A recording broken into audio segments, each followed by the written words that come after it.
Chapter 1. A New Appointment. Lieutenant Commander Peter Holmes, of the Royal Australian Navy, woke early. He lay half asleep for a time and watched the first light of the Australian sun on the window.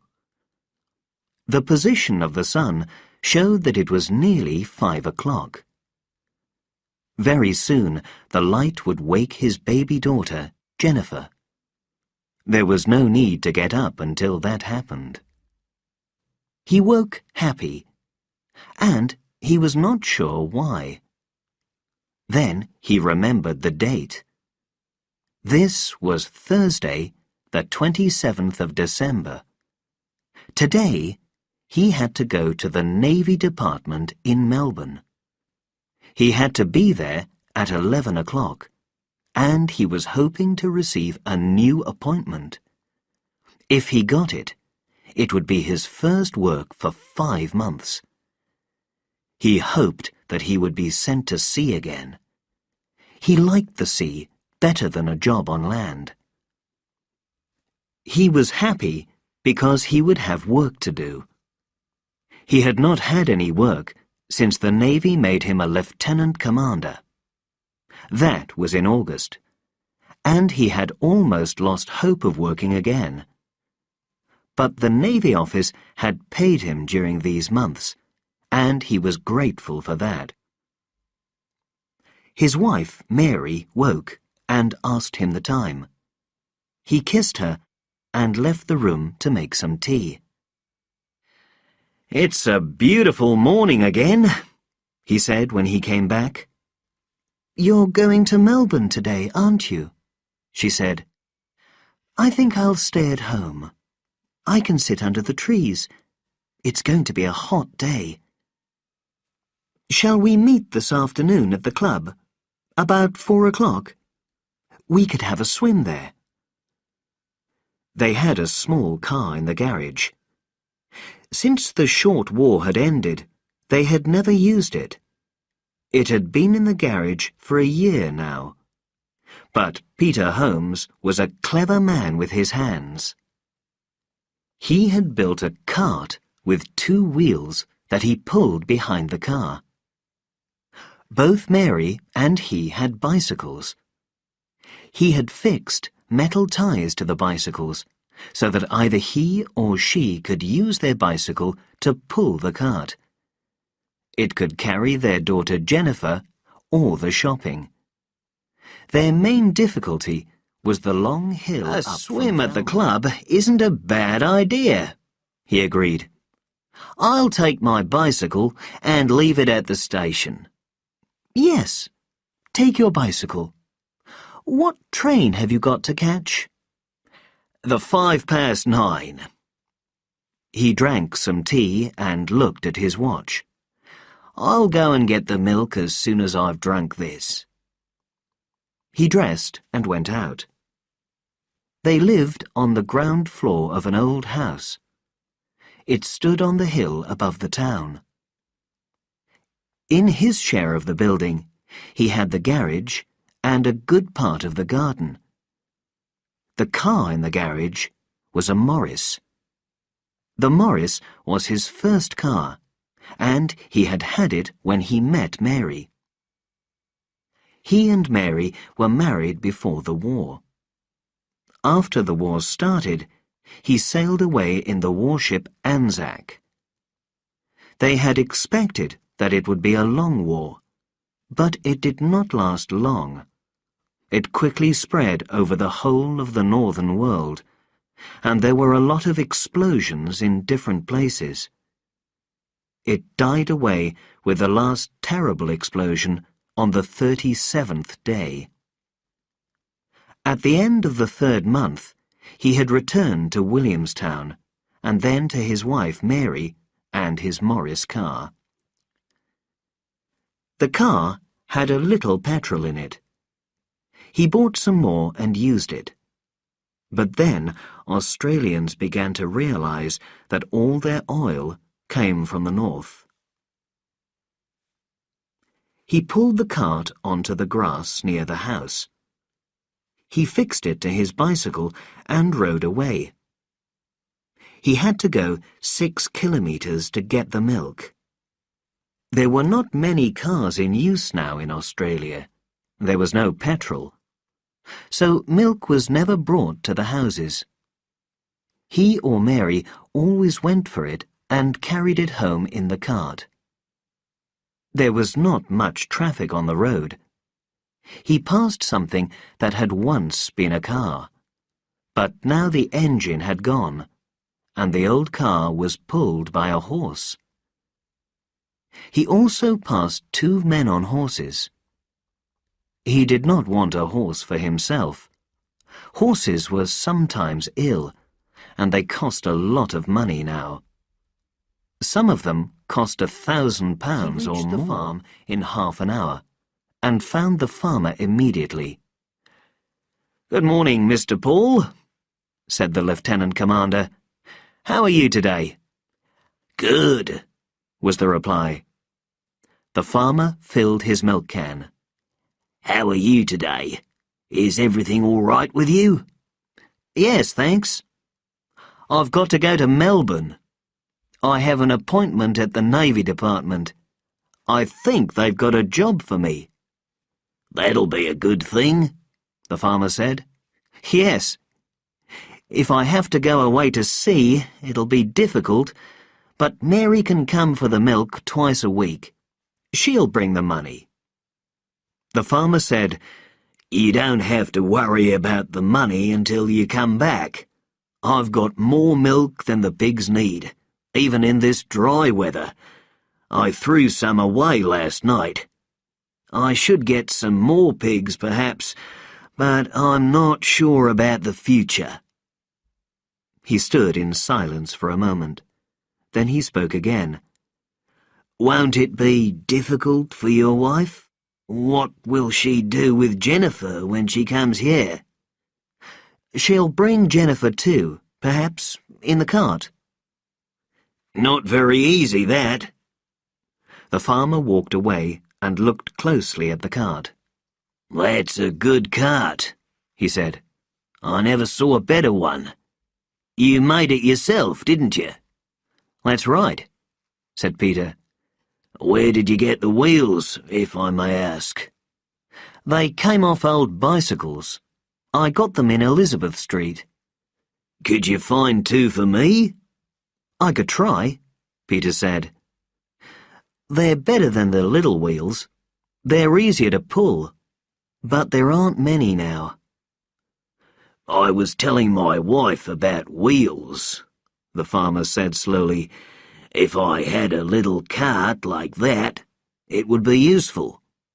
I could make it like a chair for the wife, fix it behind the bicycle and take her into Falmouth. She could go to the shops. It's very lonely for a woman in this place. It's not like before the war. She could take the car and reach the town in 20 minutes in those days. But now the horse and cart takes 3.5 hours there and 3.5 hours back.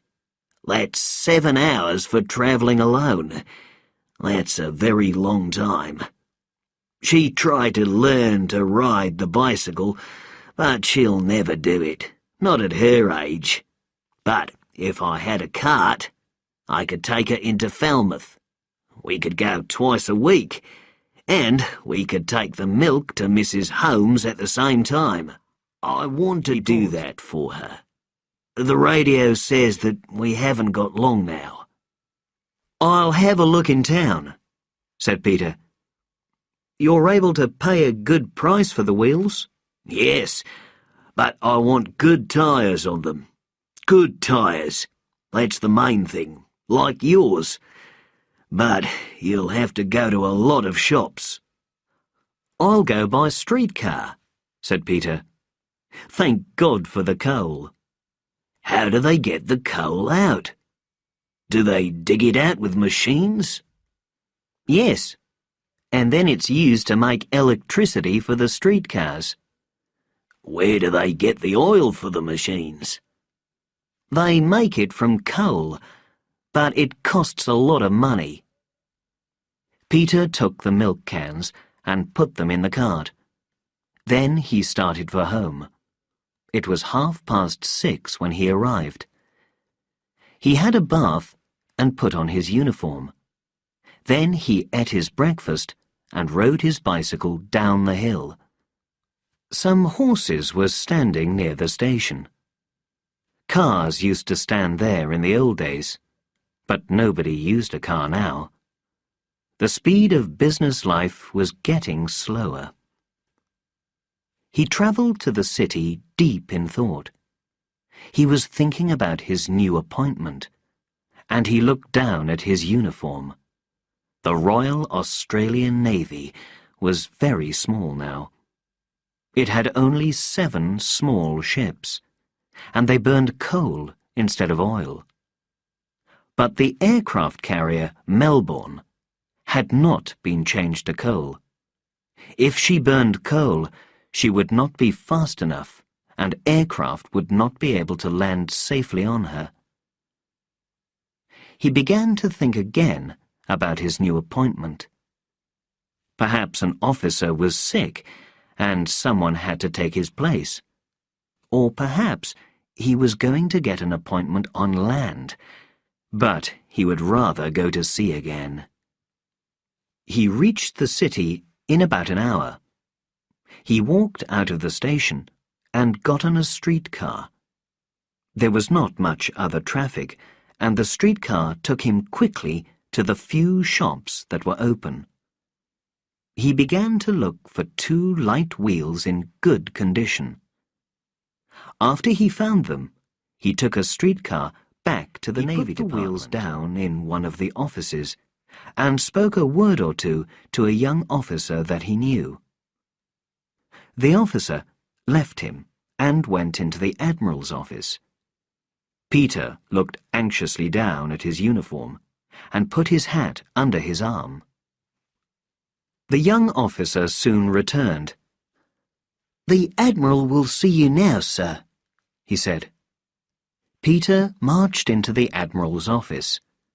He found the Admiral sitting at his desk. "Good morning, Lieutenant Commander," he said.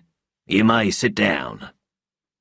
Peter sat down in the chair beside the desk. "You haven't had work for some time," the Admiral said. "That's correct, sir." "Well, I've got an appointment for you. An appointment at sea. I can't put you in one of our own ships. You're going to an American ship, USS Scorpion." He looked up at the younger man. "I understand that you've met Commander Towers." "Yes, sir." Peter had met the captain of Scorpion 2 or 3 times. The captain was about 35 and came from New England. When the war began, he had been in his submarine. Peter had read his report. Towers was at that time between Kiska and Midway, but he headed for Manila. His engines were driven by nuclear power, and he had travelled at full speed. On the 4th day, the submarine was north of Iwo Jima. Towers had put his periscope up to have a look over the sea, but he could not see much. The air seemed to be full of dust. At the same time, the detector on his periscope showed a large amount of radioactivity. He tried to report this to Pearl Harbor, but he got no reply. The submarine continued, and the radioactivity grew greater near the Philippines. Next night, he sent a message to Dutch Harbor. He wanted the message to be sent on to his admiral, but he was told that many signals were not getting through. He got no reply. On the next night, he was unable to communicate with Dutch Harbor. He headed for Luzon. In the Balintang Channel, he found a lot of dust and radioactivity. On the 7th day, he was in Manila Bay, and he looked at the city. The detector showed less radioactivity, But it was still dangerous. He did not want to take the submarine up to the surface. He could see smoke above the city. He thought that there had been a nuclear explosion here, or more than one perhaps. He could see nothing moving on the beach. He went closer, but his submarine touched bottom in the main channel. Now he was sure that a nuclear explosion had changed the shape of the bottom of the sea. He rose from the bottom and started for the open sea. The coast was soon far away. That night, he failed to communicate with any radio station or ship. He had now been underwater for 8 days. The men did not seem to be ill, but some were anxious about their homes. Finally, he was able to communicate with an Australian radio station at Port Moresby. Conditions there seemed to be as usual. It seemed that the best course was to the south, so he turned towards Yap Island and reached it 3 days later. There, the radioactivity was low, and he came to the surface. He blew some clean air through his ship and let the men go out in groups. He was glad to find an American warship there. He crossed to the big ship in a boat. He put himself under the orders of the ship's captain, Captain Shaw. There he learned for the first time about the Russo-Chinese War that had come out of the Russo-NATO War, which had in turn followed the Arab-Israeli War. He learned about the use of cobalt bombs by the Russians and the Chinese. The big warship was waiting at Yap for oil. She had been there for a week, and she had heard no news from the United States for the last 5 days. The captain had enough oil to take his ship to Brisbane, but no more. Commander Towers stayed at Yap for 6 days. He hoped that no cobalt bombs would fall there. The news grew worse every day. They were unable to communicate with any radio station in the United States or Europe. But they were able to hear the news from Mexico City for 2 days, and the news was as bad as it could be. Then they heard nothing more from Mexico City. They could hear stations in Panama, Bogota, and Valparaiso, but these places had no news with a few ships of the United States Navy. Most of them, like themselves, had a little oil. The captain of the warship at the Yap ordered all US ships to go to Brisbane and put themselves under Australian command. 2 weeks later, he met them all there. 11 ships of the US Navy. Not one of them had any fuel, and there was little hope of getting any. That was a year ago, and they were still there. Towers could find nuclear fuel for USS Scorpion, but there was none ready when the submarine arrived, so they waited for some time at Williamstown. After the nuclear fuel was prepared, Scorpion was able to move. She sailed to Rio de Janeiro, carrying nuclear fuel for another US submarine. After that, Scorpion returned to Melbourne. All this was known to Peter Holmes, and it passed quickly through his mind. He sat in front of the Admiral's desk and thought about Commander Towers. The appointment that the Admiral offered him was a new one. There had been no Australian officer in Scorpion when the submarine had visited South America. He thought about Mary and his little daughter. "How long will this appointment last, sir?" he asked. "Perhaps a year," replied the Admiral. "This will probably be your last appointment, Holmes." "I know, sir. I'm very grateful for the opportunity. Will the ship be at sea long, sir? I'm married and we've got a baby. Things aren't easy at home, and there isn't much time now." The Admiral agreed. "We're all in the same position, of course. I shall not criticize you if you don't want to accept. But if you don't accept, I can't offer much hope of anything else. The ship will be ready on the 4th of the month. That's about a week from now. Then she will sail to Cairns, Port Moresby, and Port Darwin. She will report on conditions in those places. Then she will return to Williamstown. Commander Towers thinks that all this will take 11 days. After that, there may be a longer trip for her. It may last 2 months. Will there be any time between the 2 trips, sir? I expect so. Perhaps 2 weeks. And nothing after that? We know nothing at the present time. The officer sat in thought for a moment. He thought about his wife, the baby, and the milk they needed. It was summer weather, and nobody needed to cut wood for the fire. He could be home before the middle of April. That was before fires were needed in the house. Perhaps the farmer would help Mary if he was away longer. He had got the wheels for the farmer's cart. But if the electricity failed, or if the radioactivity spread south quickly, it was better not to think of that. Mary would be angry if he refused the appointment. She was an officer's daughter from Southsea, England. He had met her there when he was doing his sea time with the Royal Navy. He lifted his head. "I should be all right for those 2 trips, sir," he said. "Is it possible to decide later about anything else? It is difficult to make plans now." The Admiral agreed. "I can fix that, Holmes," he said.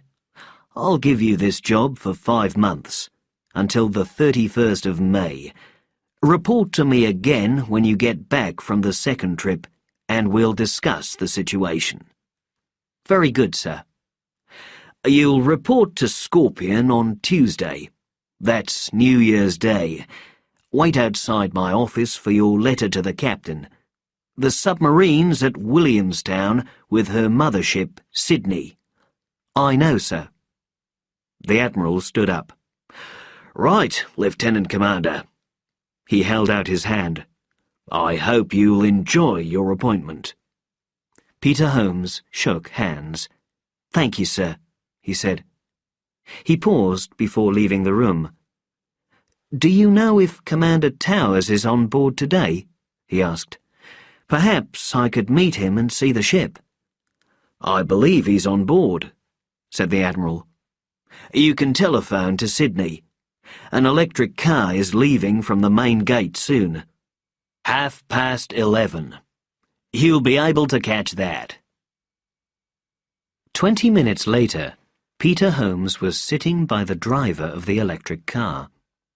It took him to Williamstown. The streets were empty, and the vehicle moved along at 30 kilometers an hour. At Williamstown, Holmes walked down to Sydney, an aircraft carrier. He went on board, and down to the officers' living quarters. There were only about 12 officers there. The captain of Scorpion was one of them. He came forward, smiling. "I'm glad to see Peter. That you could come down," Towers said. "I hoped you wouldn't mind, sir. I'm joining the ship on Tuesday. I was at the Navy Department. Perhaps I could have a look around the ship." "Of course," said the captain. "Admiral Grimwade told me that you were joining us. I was glad to hear it. I'd like you to meet some of my officers." He turned to the others. "This is my chief officer, Mr. Farrell, and this is my engineering officer, Mr. Lundgren." He smiled. "We need some good engineers to look after our motors. Here are Mr. Benson, Mr. O'Doherty, and Mr. Hirsch." The captain turned back to Peter. "Shall we have a drink before lunch, Commander?" The Australian thanked him, and the captain rang a bell. "How many officers do you have in Scorpion, sir?" Peter asked. 11, if you include the chief officer. She's quite a big submarine, of course, and we carry 4 engineering officers. You must have a big living area. There's a crowd when we're all there together, but that doesn't happen very often in a submarine. We've got a bed for you, Commander. They had lunch in Sydney, and then they went down into Scorpion. She was the biggest submarine that Peter Holmes had ever seen. Her engines used nuclear power. In addition to her 11 officers, she carried about 70 other men. Peter spent about an hour in the engine room with the engineering officer, Lieutenant Commander Lundgren. He had never served in a ship with nuclear power, so some of the equipment was new to him. When he had seen everything, he went back to the captain's quarters, and they drank some coffee together. "I have to report to you on Tuesday," Peter said. "Those are my orders. What time shall I come on board, sir?" "We're gonna take stores on board on Monday. The men will come on board then, too." "I should report to you at the same time," said the Australian. "Sometime on Monday morning?" The captain agreed. "I think we'll leave at midday on Tuesday. I told the Admiral I wanted to make a short trip. I have to test everything. If you're on board on Monday morning, that'll be fine." He looked at Peter. "Has anyone told you the real purpose of our journey?" The Australian was surprised. "Haven't they told you anything about it, sir?" The American laughed. "Not a thing. The last person who hears the orders is something at the Navy Department," Peter said. "I was told that you were making a trip to Cairns, Port Moresby and Darwin. They said that it would take 11 days. After that, there would be a longer trip, about 2 months. Commander Towers was surprised. "That's news to me," he said. "Where are we going? Did he tell you?" Peter shook his head. "He just said it would take about 2 months. There was a short silence. Then the American smiled. "I guess that will give me something to do," he said. The Australian looked at him and changed the subject. "Aren't you going away for the weekend?" he asked. The captain shook his head. "I'll stay around. Perhaps I'll go to the city one day." It did not seem the best way of spending the weekend.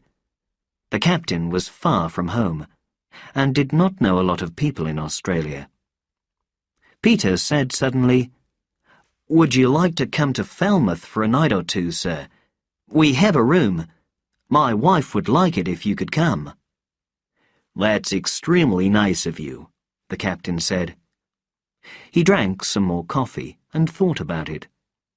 People from the north rarely mixed with Australians now. Too much stood between them. Their experiences were too different. He knew that very well, and he knew that the Australian officer knew it. But he should know more about him. If he went to the Australian's home, he would learn a lot.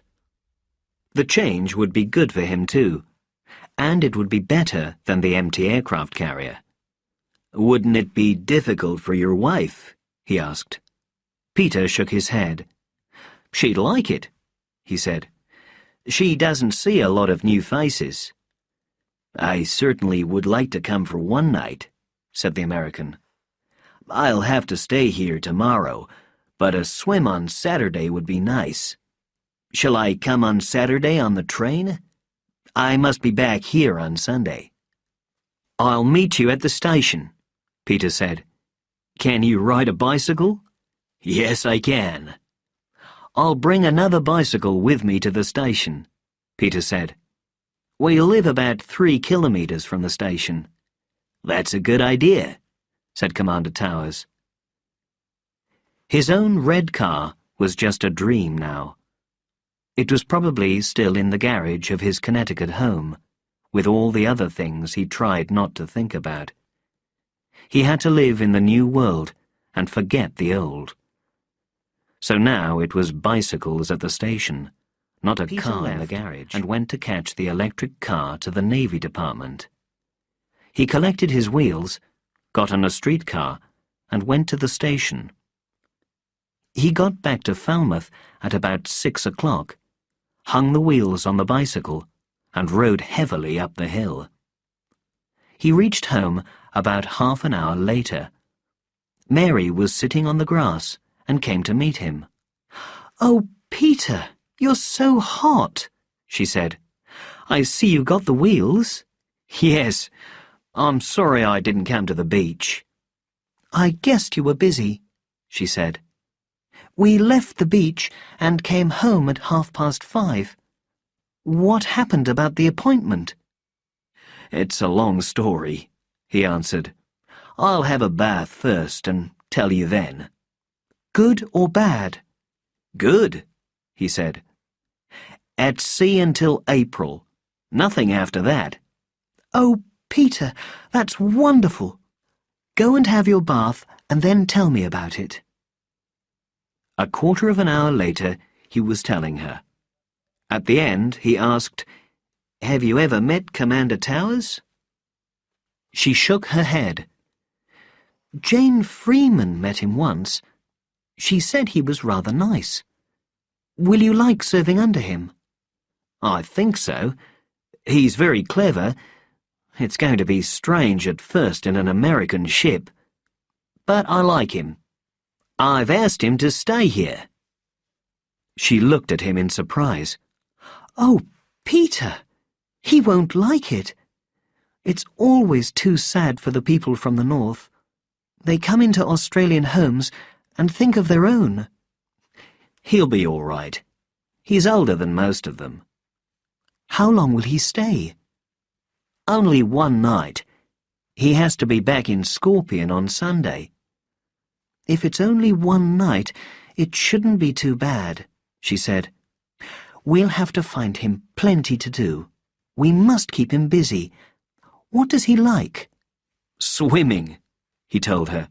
"He wants to have a swim." "Does he like sailing? There's a race on Saturday." "I didn't ask him." "We could take him to the cinema."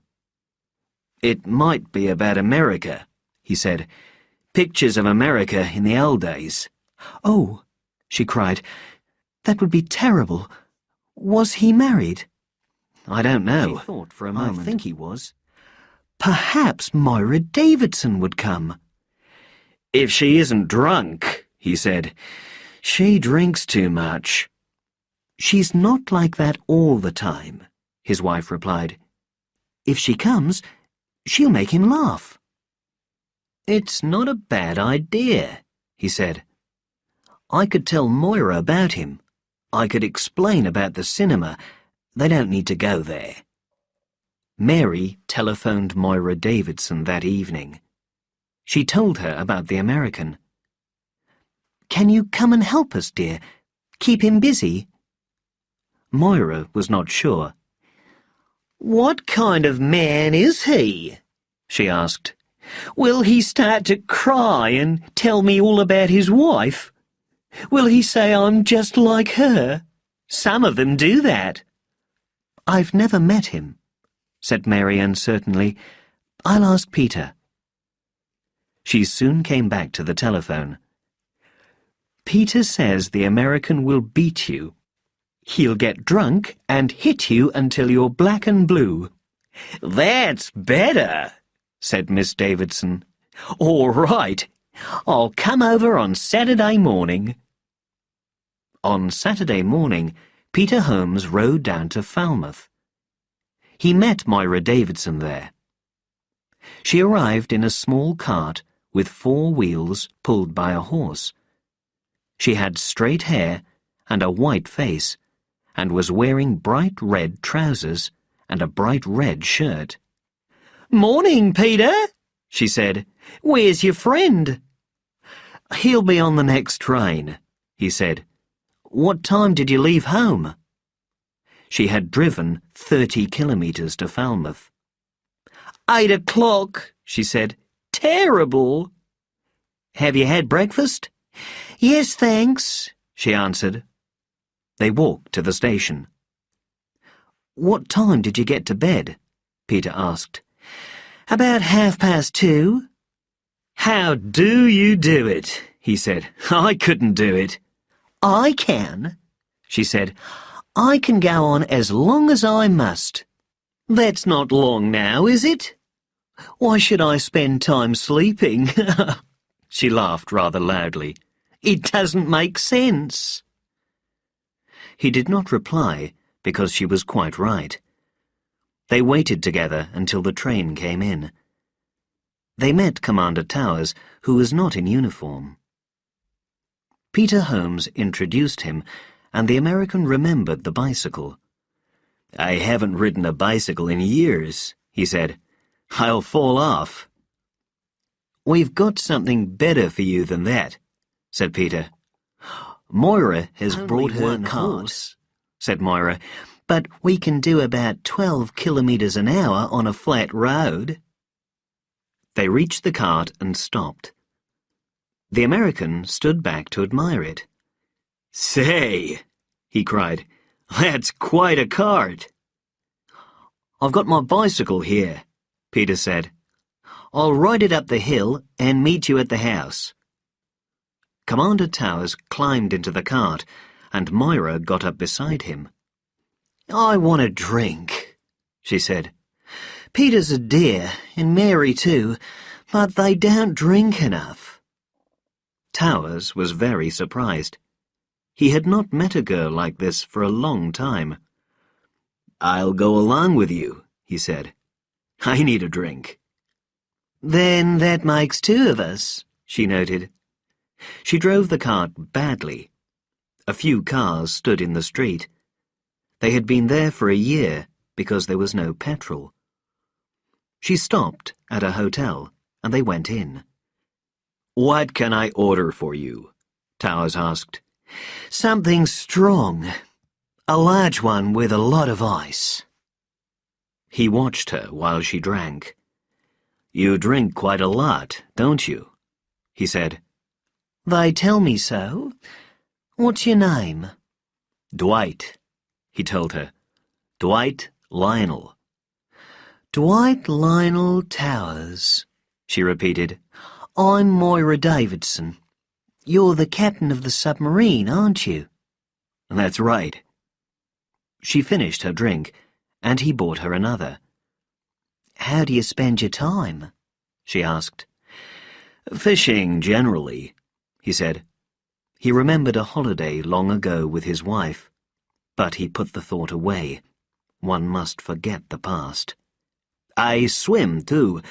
I like going to the beach.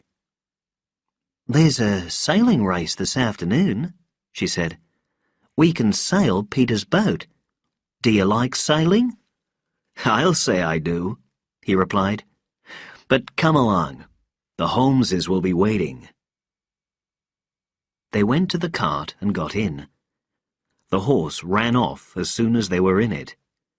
Towers was a little surprised. How could anyone drive so badly? They reached the house, and Peter and Mary came out to meet them. I'm sorry we're late, Mary, Moira said calmly. I couldn't get Commander Towers away from his drink. We've had quite a ride, the submarine commander said. He got down and was introduced to Mary. Then he looked after the horse, which was very hot. That afternoon, Mary stayed at home, and the others rode bicycles to the sailing club. They got the boat out, and Moira and Towers sailed it to the starting line. Peter watched the race from the beach at the club. Towers had never sailed a boat of this kind before, but he was quick to learn. Then, at one point, the wind blew hard and turned the boat over. With some difficulty, they turned her back over and climbed in again. They completed the course in second-to-last position. After they had left the boat, the three of them had a swim. The American looked round at the blue water and the bright beach. "This is a good place here," he said quietly. "It's a nice little club." "That's because they aren't too serious about anything," said Peter. "A few people are coming for drinks this evening.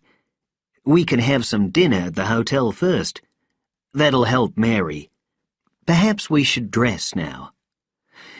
"Never be serious about anything," Moira said. "When do we start drinking again?" They dressed and rode home on their bicycles. Moira talked a lot. She was hoping to help Towers forget the past. She went off with Peter to catch the horse. "How am I doing?" she asked. He laughed. "You're doing all right," he answered. They went to the hotel in the cart and had some dinner. Then they drove back up the hill and left the horse in the field. People soon began to arrive for the party, and the submarine commander enjoyed himself. When the guests left, they rode away on bicycles. "Nice party," said Towers. "Really nice people." They sat in the garden. The fresh air was good after the hot rooms. Moira demanded a large, strong drink and a lot of ice, and Towers brought it. "You should go to bed earlier," he said. "Why? What's the use of anything now? I never go to bed early." He did not try to answer that. "Where are you going in your submarine?" she asked. "People are saying we're going to Port Moresby." "Is anyone alive there still? I thought it was a dead place." "I believe it is. They haven't had any radio communication from there for a long time." "You can't go on land if it's dead, can you?" "No," he said, "but somebody has to go and look sometime. We won't get out of the ship if there's a lot of radiation. I won't even come to the surface." He paused, and there was silence in the garden. "Someone should go and see a lot of places," he went on. "Some radio signals are still coming from a place near Seattle. The signals don't make any sense. They're just letters. Sometimes there is nothing for 2 weeks, and then some more signals come. Perhaps somebody's alive up there, but he doesn't know how to send messages. Somebody should go and see." "Could anybody be alive up there? Is it possible?" "I don't think so. It's just possible, of course. He could be in a closed room. All his food and water could be in there with him, stored in the room. But it isn't really possible." "Is it true that Cairns is dead, Dwight?" "I think so. Cairns and Darwin. Perhaps we'll have to go and see those, too. Perhaps Peter is coming with us because he knows those waters." "Somebody was saying that they've got radiation sickness in Townsville now. Do you think that's right?" "I don't really know," said Towers. "I hadn't heard it, but it might be right. It's south of Cairns." "Is the sickness going to spread down here until it gets us?" "They say so." "Nobody ever dropped a bomb in this part of the world," she said angrily. "Why must it come to us? Can't anything be done to stop it?" He shook his head. "Not a thing. It's the wind. You can't escape from the wind. You just can't. You have to do your best, but you can't escape." "I don't understand it," she said. "People were saying once that the wind didn't blow from the north, so we should be safe." "We'll never be safe," he said quietly. "If the wind didn't blow it down here, the radiation would come in other ways. It's in the dust. There's already more here than there used to be." "That doesn't seem to hurt us," she said. There was a silence. "Why is it taking so long, Dwight?" she asked. "Why doesn't the wind blow the dust here now?" The winds blow round the earth in the north, he explained. They usually blow towards the west and the east. They do the same in the south. They go round and round. They don't often blow north to south, so it's taking a long time. But the dust is coming. I won't accept it, It's coming, she cried. Nobody ever dropped a cobalt bomb in the south, or any other kind of bomb. We didn't do anything. Why must we die because other countries wanted a war? They're 15 or 16,000 kilometres away from us, and we have to die. It's not fair. It isn't fair, he said, but it's coming. I don't mind dying, she said, but I'm going to miss so many things. I'll never leave Australia. All my life I wanted to go to Paris. I wanted to see the Rue de Rivoli.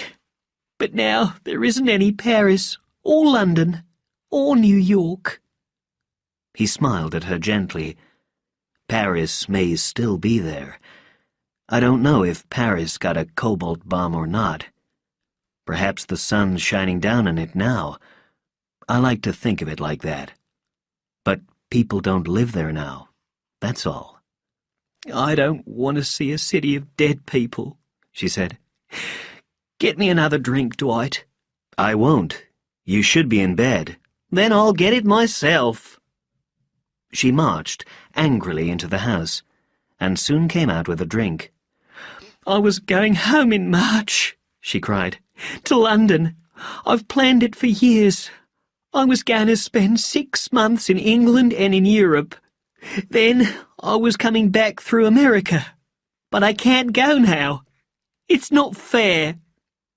She drank the whole drink in one.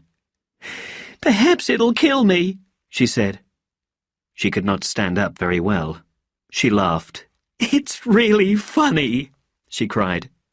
Mary said that I must keep you busy and help you forget the past. I mustn't let you cry. She began to cry herself, and fell to the floor. Towers did not lift her up. He waited a moment, and then he went into the house. He found Mary in the kitchen. "Mrs. Holmes," he said, "perhaps you should go outside and look after Miss Davidson. She has had too much to drink. I think she needs someone." Chapter 2. Preparing to leave. In the morning, Peter went for the milk. He took the cart. "I've got a report for duty tomorrow," he said to the farmer. "I won't be able to come for the milk." "That'll be all right," said Mr. Paul. "Leave everything to me. Tuesdays and Saturdays I'll take the milk to Mrs. Holmes." Peter got back to his house at 8 o'clock. He had a bath, dressed, and began to help Mary with the breakfast. Commander Towers appeared at 8:45, and he looked fresh and clean. Moira did not appear. Breakfast was on the table, and the three of them sat down. "Do you want another swim?" Peter asked his guest. "It's going to be another hot day." "I rather like going to church on Sunday morning," the American said. "Is there a church here?" "It's just down the hill," said Mary. "Quite near. The service starts at 11 o'clock. "Perhaps I'll walk down there. Will that be all right?" "Of course, sir," said Peter. "I don't think we'll come with you. I have a lot to do here." The captain agreed. "Sure, I'll be back in time for lunch. Then I'll have to go back to the ship. I'll get a train at about 3 o'clock. He walked down to the church in the warm sunlight.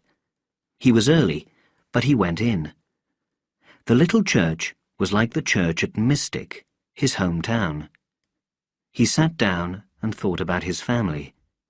He planned to go home to them in September, home from his travels, and to see them all again. The boy must be older now. He could teach him to fish. He remembered his little daughter, Helen, too. She must be nearly 6 now. His wife, Sharon, had the job of explaining to her that he was away at sea. Later, he walked out of the church with the others, but he knew nobody there, and nobody knew him. He walked up the hill and thought about Scorpion. At the house, he found Mary and Dira Davidson. The church was full, he said, and sat down with them. Mary says you're going back to Williamstown this afternoon, said Moira. Can't you stay and have another swim? He shook his head. I have a lot of work on board, he said. We go to sea this week. Do you work all the time? Moira said. Aft. Do you do work? He asked. Of course. I'm a very busy woman. I drink and drink. Can I come and see your submarine next week? No, he said with a laugh. We're going to sea. I'll show it to you another time. To Williamstown by train. There he went on board Sydney. He had 2 rooms on the ship, and one of them was his office. Lieutenant Hirsch soon appeared with a lot of messages in his hand. One of these surprised the commander a little. It said that a government scientist was coming on board. His name was Mr. J.S. Osborne. Towers looked up at the lieutenant. Say, do you know anything about Mr. Osborne? He's here now, sir. He arrived this morning. I put him in the officers' quarters. The duty officer will give him his own room tonight. Well, well, said the captain. What does he look like? He's very tall and thin, sir. About 30. The commander said, Ask Mr. Osborne to come in. The scientist soon arrived. Well, Mr. Osborne, said Towers, this is a surprise. I'm glad to know you. It was all decided quickly, Osborne said. I only heard about it that day before yesterday. Are you married? No. Have you ever been to sea in a submarine before? No, said the scientist. There isn't much room, said Towers. He looked at the man's good clothes. You'll need some other clothes. Ask Lieutenant Commander Holmes about that tomorrow morning. You'll get dirty when you go down into Scorpion. What are you gonna do there? I have orders to watch the radioactivity. I understand you're going on a trip to the north. Everybody understands that except me. I'll probably be told Monday. Do you expect an increase in radioactivity inside the ship? I don't think so, but you'll want to know about that, won't you? Of course. They discussed scientific matters. In the evening, Osborne went down into Scorpion. He examined the radiation detector on the periscope. There was another detector in the ship's engine room. A message arrived for Commander Towers on the next day. It explained about the trip. On Tuesday, Towers sailed away to begin his sea tests. All afternoon, they sailed round a boat which contained some radioactive material. Osborne ran about the submarine and watched his detectors. At 5 o'clock, the tests ended, and they turned away from the boat and the radioactive material. They stayed on the surface and sailed towards the west. They were off Cape Banks. There, they went down to 15 meters, but they sometimes came up to use the periscope and to look round. Then they left the Cape and sailed into open sea. On Thursday, they were north of King Island and turned the submarine towards home. They were back at Williamstown again on Friday. That evening, Dwight telephoned Moira Davidson. We got back safe and well, he said. Can I come and see the submarine? She asked.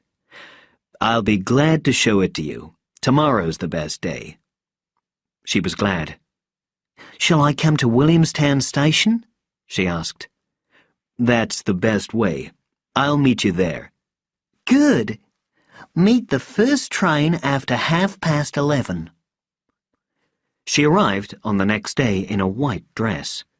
She looked nice, but he was a little surprised about the dress in a dirty submarine. Towers introduced her to John Osborne, but she had met him before. What are you doing here, John? She asked. I'm part of the ship's company, he replied. Are you going to live with them in the submarine? Do they know your terrible habits? She turned away. Well, it's not my business, she added. She made a pretty picture in the officers' quarters. She had lunch with the Americans at one end of the table. After that, they gave her something better to wear. A white dress was not the best choice for a submarine. She changed her clothes, and then they took her to Scorpion. She asked some questions about the submarine, and she looked through the periscope, but she could not understand the engines. Then Towers gave her some tea and told her about the trip. We're going to Cairns, Port Moresby, and Darwin, he said. Then we'll come back here. Will you go on land? Won't there be some radiation? We'll have to find out about that. Conditions are bad. We'll stay below the surface. John Osborne will help us. He's a scientist, and he understands radiation. Have you ever been in a radioactive place before? Oh, yes. We were in it during the war. We went from Iwo Jima to the Philippines. Of course, we didn't go outside the ship. Has anybody been in the radioactive place since the war stopped? She asked. Yes, a Swordfish. That's our sister ship. She got back to made Rio a de trip Janeiro a month ago. I've been waiting for the captain's report. I haven't seen it yet. But the submarine went a long way. She went from Florida to Maine. She went to New York and Halifax and St. John's. Then she sailed up the English Channel and into the River Thames, but she couldn't get far there. She went to look at Brest and Lisbon, but then her men were starting to fall ill, and she went back to Rio. Did they find anyone alive, Dwight? I don't think so. Think of all those cities, she said. All those fields and farms with nobody. Nothing alive. I can't imagine it. I can't either, he said. I don't want to try. I never saw them, of course, she said. I only know those places from films and books. I don't think anybody will make another film of them now. He shook his head. It wouldn't be possible, he said. Nobody can go there now. Have another cup of tea. No, thanks. They went up to the fresh air. Does everybody down there in the submarine always stay calm? She asked. Most of us. Watch John Osborne, she said. I don't believe he's a calm man. He was surprised. He had not thought of that. Well, thanks, he said. I'll do that. They went to Sydney and looked at some of the aircraft. They'll never fly again, will they? She said. I don't think so. Do any aircraft fly now? I haven't heard of one in the air for a long time. They've got no fuel.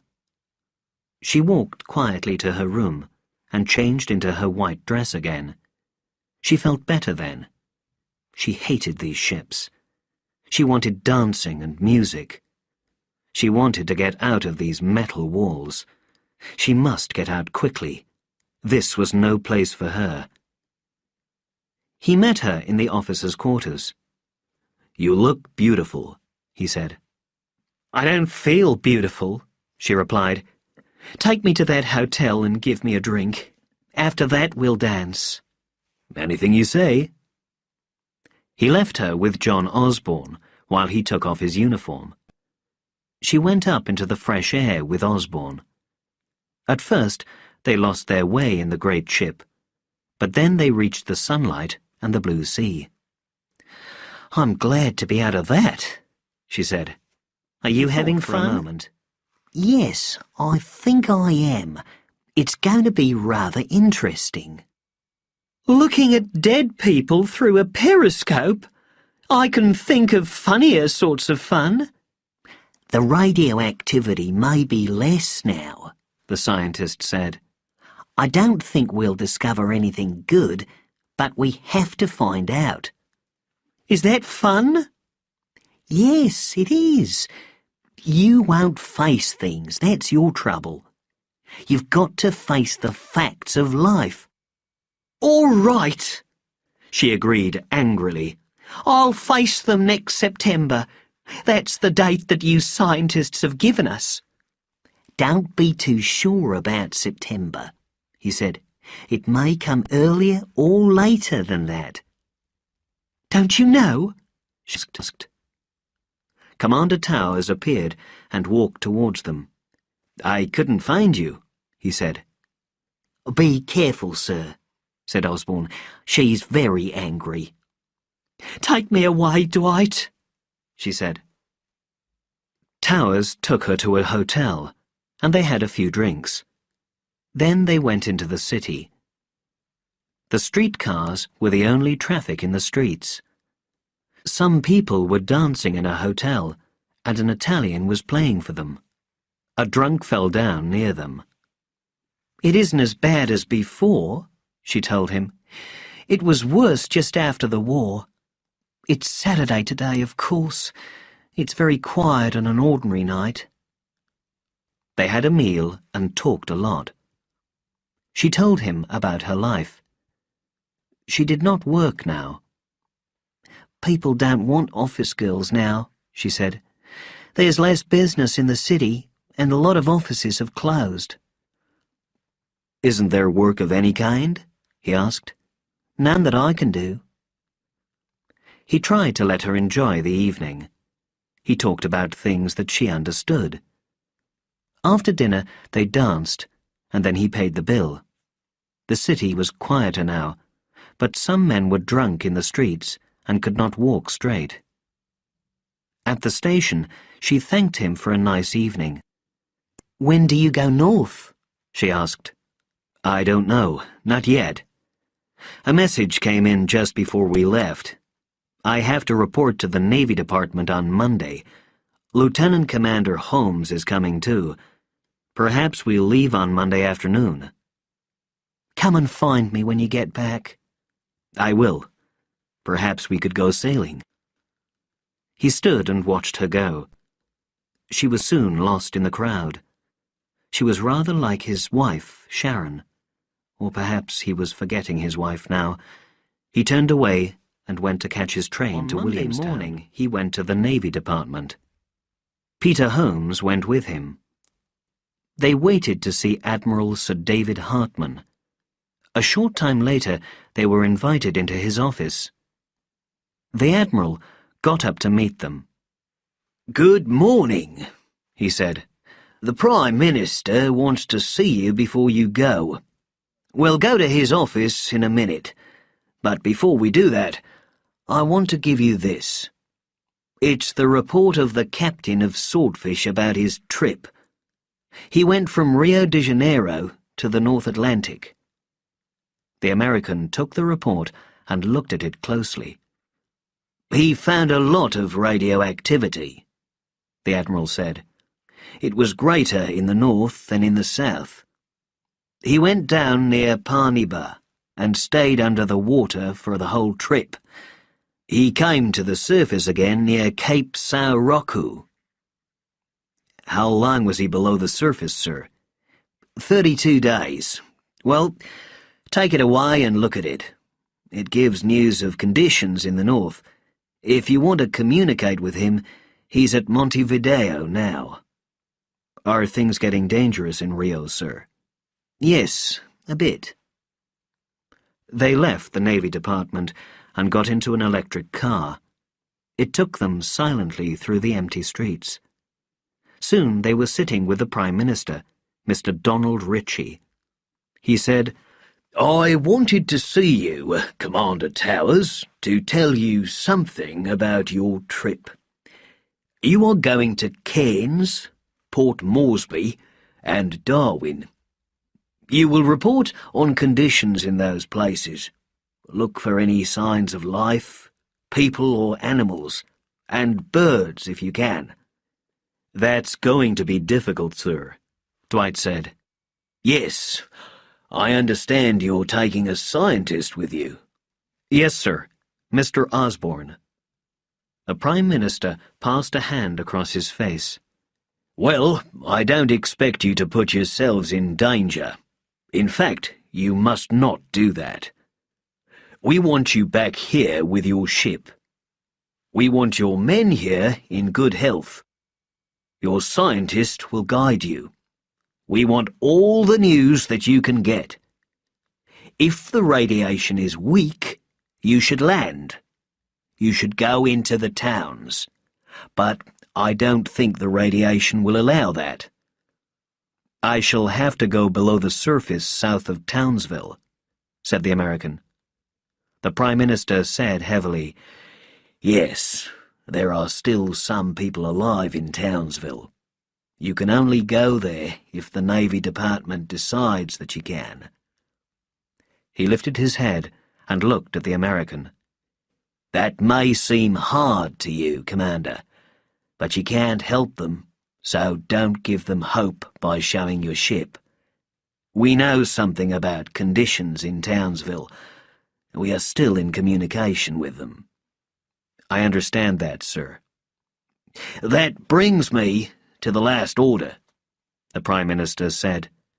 "You cannot take anybody on board your ship during the trip. If you want to do that, you must get the permission of the Navy Department by radio. None of you must communicate with other people. They might be radioactive. Is that quite clear?" "Quite clear, sir." The Prime Minister rose to his feet. "I hope to see you again, Commander Towers, 2 weeks from now." Chapter 3. The First Journey. 9 days later, USS Scorpion came to the surface. First, the captain put up his periscope and checked his position. Then John Osborne checked the radiation with his detectors. The Scorpion rose, a long grey submarine. She was moving towards the south. Some of the officers and men came up from below, and clean air began to blow through the ship. Everyone was glad to be in the fresh air and to see the rising sun. They had all been below the surface for over a week. The submarine stayed on the surface and moved towards the coast of Queensland. The captain reported their position by radio. Between Cairns and Port Moresby in the Coral Sea, they had met only one ship. There seemed to be nobody alive on board. All her boats were in place, but they could not go on board. There was too much radiation. So they photographed her through the periscope and left her. "We can't say much in our report," said Osborne. "That's right," the captain agreed. "But we did see that dog." They had in fact learned very little during the trip. They had moved towards Cairns on the surface, but they had stayed inside the submarine. The radiation was high outside.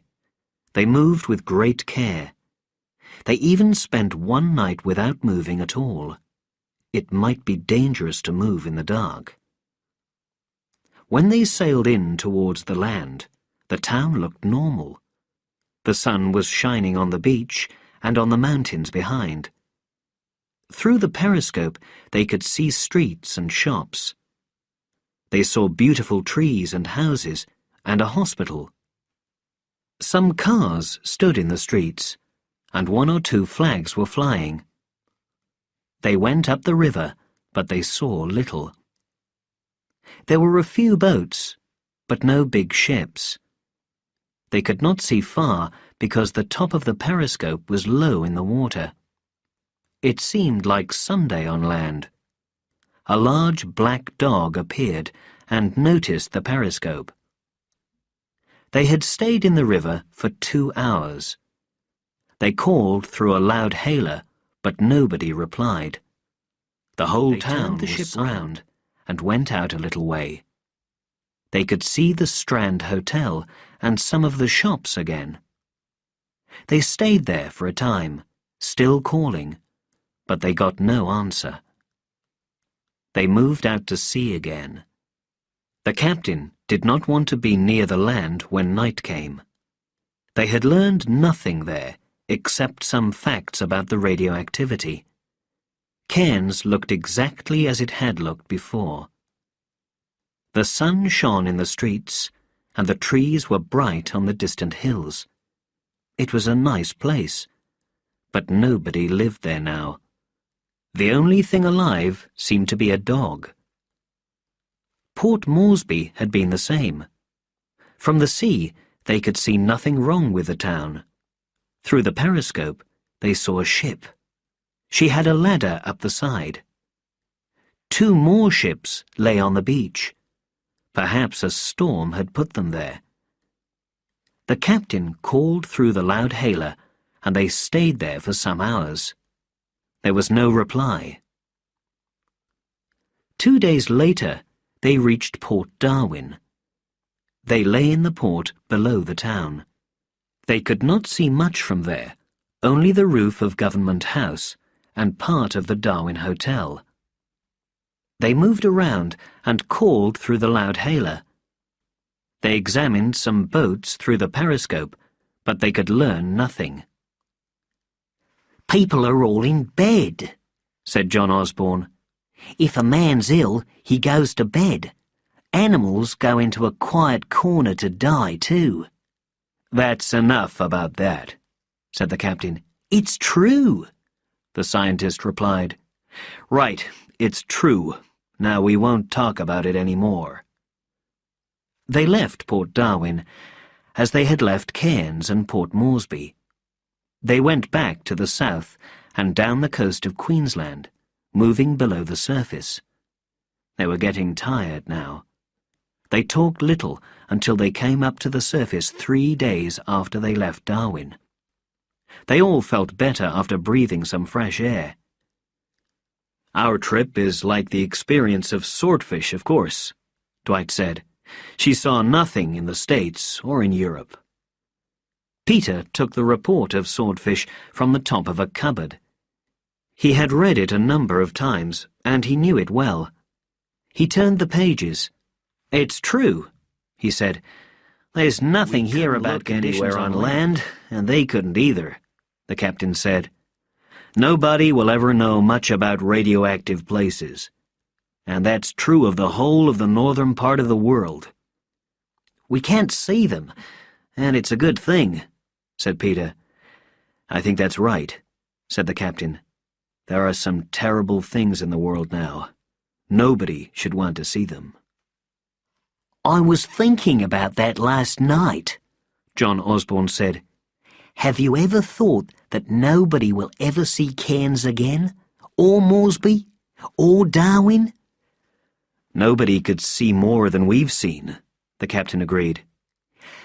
"Who could go there except us?" said Osborne. "And we won't go there again." "That's true. I don't think they'll send us back there again. I never thought of this, but you're right. We're the last living people that will ever see those places." Dwight paused. "And we saw nothing." "There should be an account of all this," Peter said. "Is anybody writing a history of these times?" "I haven't heard of one," Osborne said. "What's the use of writing a history that no one will ever read?" "I'd like to read a history of this last war," said the American. "I was in it for a short time, but I don't know a thing about it. Has anybody written anything?" "Not a history," said Osborne. "We know some facts, of course, But there are a lot of things that we don't know. I'd like to read about the things that we do know, the captain said.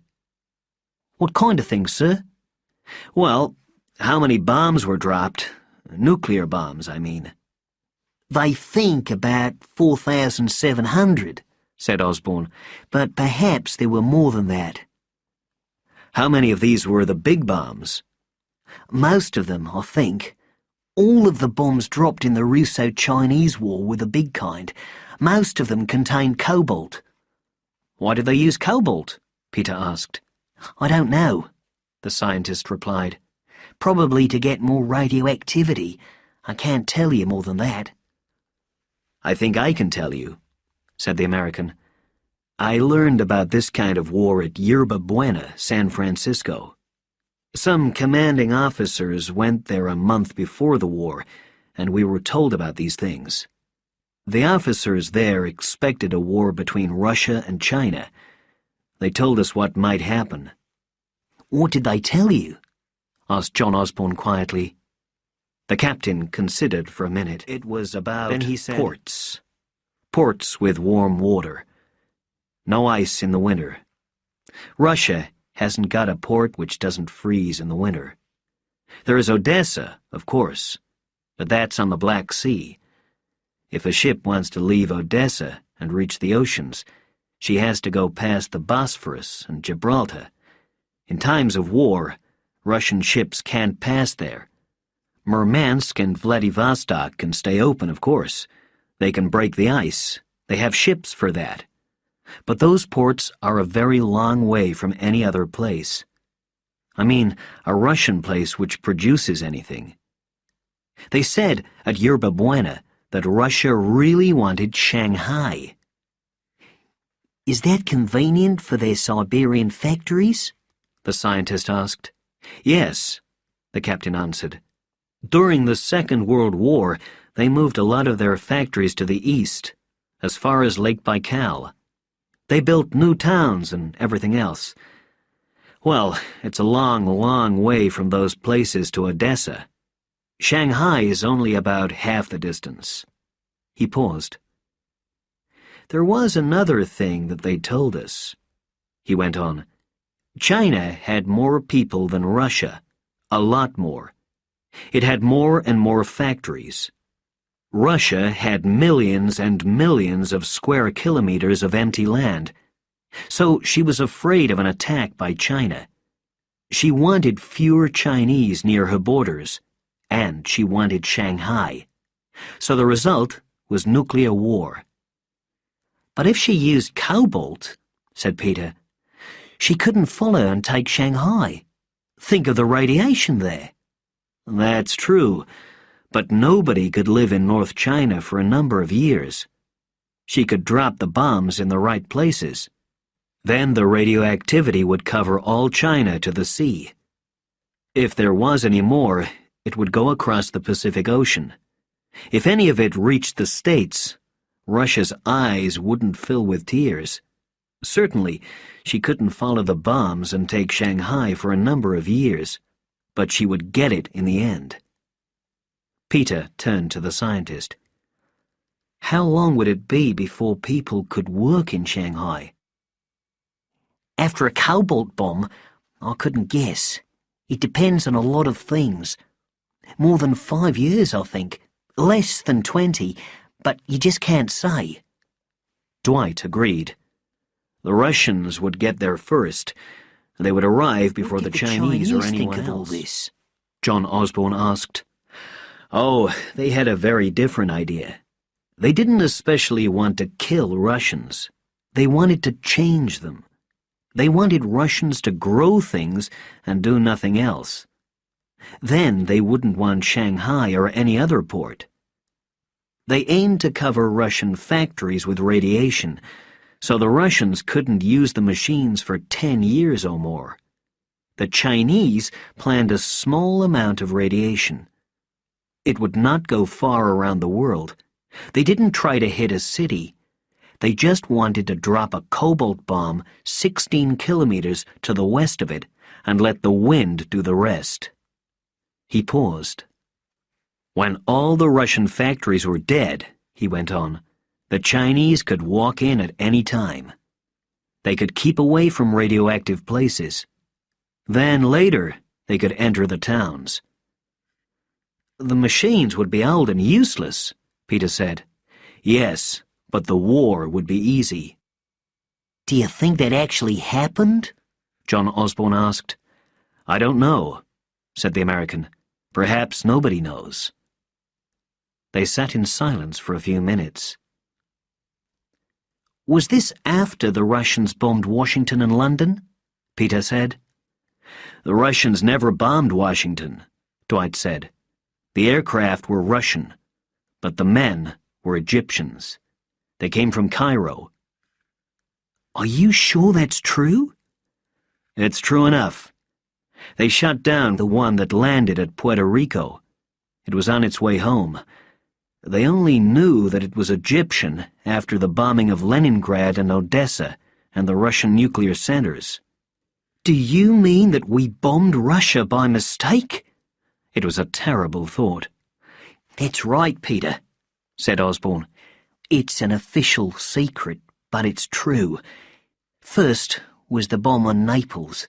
That was done by the Albanians, of course. Then there was the bomb on Tel Aviv. Nobody knows who dropped that one. Then the British and the Americans flew some aircraft over Cairo. Next day, the Egyptians sent out all the aircraft they had. 6 went to Washington and 7 to London. 1 reached Washington and 1 reached London. After that, there weren't many American or British politicians alive. The aircraft were Russian, Dwight added. I believe they had Russian markings too, cried the Australian. So we bombed Russia. That's what happened, said the captain heavily. And the war spread, said Osborne. I can understand it. London and Washington were dead. Somebody had to make decisions, so army officers made them. They had to be quick before more bombs arrived. Politicians in Canberra think now that the officers made the wrong decisions. But if it was a mistake, why didn't they stop the war? It was extremely difficult, you know, said the captain. All the politicians were dead. How do you stop a war when the politicians are dead? The bombs were too cheap, said the scientist. They only cost about £50,000 near the end. Every little country could have some, and every little country that had some money started to drop bombs. It thought it could beat anyone else. It could drop the bombs in a surprise attack before the other country was ready. That was the real trouble. Another problem was the aircraft, the captain said. The Russians had been giving the Egyptians aircraft for years. The British had done the same, and they had been giving them to Israel and to Jordan. They even gave them big aircraft, which could fly a long way. That was the big mistake. Well, after that, said Peter, there was a war between Russia and the West. Why was China in it? I don't think anybody knows exactly, said the captain. Perhaps China saw that Russia was busy, so China attacked her with nuclear bombs. He paused. But it's all guessing, he went on. There was no news. Most of the radio stations were soon dead and silent. The higher officers were dead, so younger officers had to do the thinking. John Osborne smiled sadly. Chan Sai-Lin, he said. Who was he? Peter asked. I don't think anybody really knows. He was an officer in the Chinese Air Force.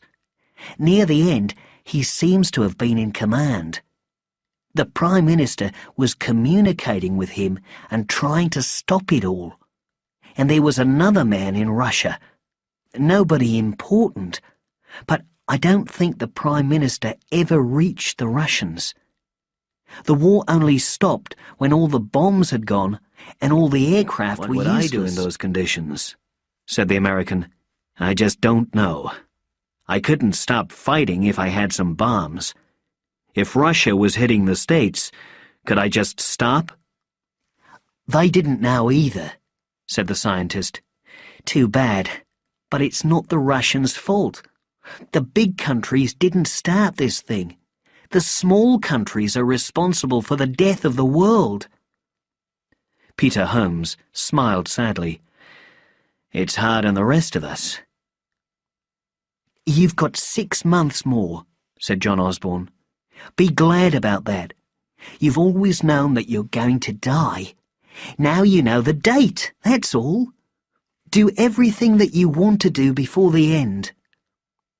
That's the trouble, said Peter. I can't think of anything better than this. A prisoner in Scorpion? I can't really believe I'm going to die soon. Can you? But you've seen things. I haven't seen any damage. You can't imagine anything, said the scientist. All Army and Navy people are the same. You think it can't happen to me. He paused. But it can, and it certainly will. I can't imagine the end of the world. It's too difficult. It's not the end of the world, John Osborne said. It's only the end of us. The world will go on just the same, but we shan't be in it. Perhaps it'll be all right without us. That's probably right, said Towers. Cairns seemed to be all right. There wasn't much wrong with it, or with Port Moresby either. He paused and thought about the trees on the coast. He had seen them through the periscope. We're not good enough for this beautiful world, he said. They went up into the fresh air and the sunlight. In the morning, they reached the Heads near Sydney Harbour. Then they sailed on to the south and reached the aircraft carrier at Williamstown. The Admiral was there to meet them. Dwight Towers went to meet him.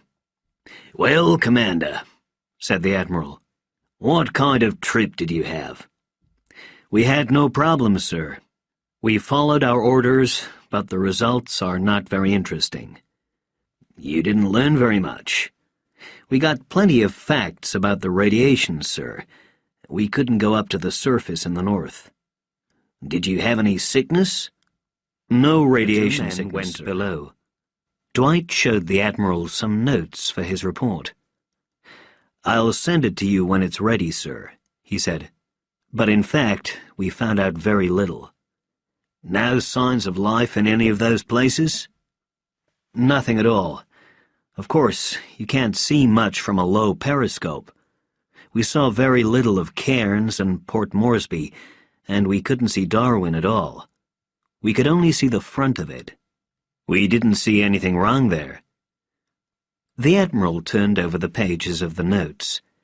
"You stayed some time at each place?" "About 5 hours. We were calling all the time through the loudhailer." "And you got no answer?" "None, sir.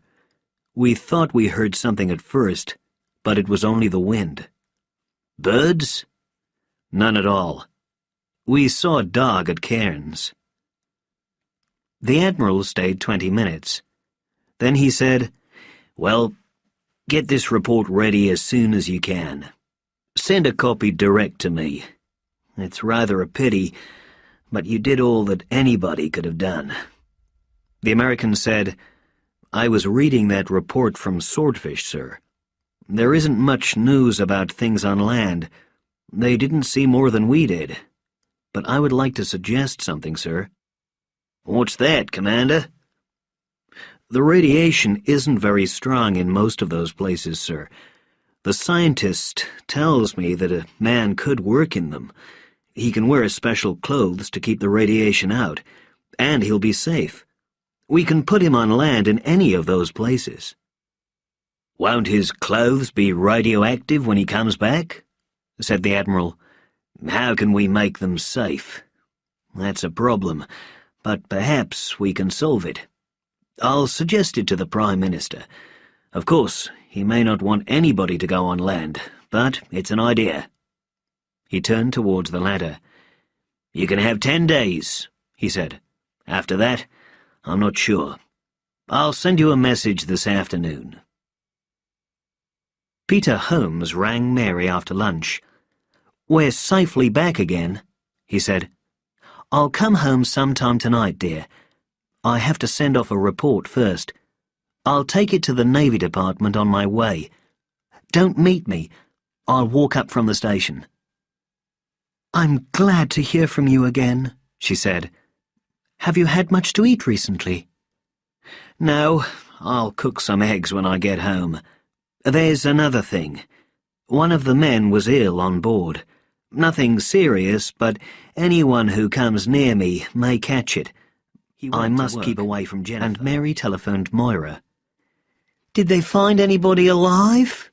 Moira asked. "I don't know. Peter didn't say.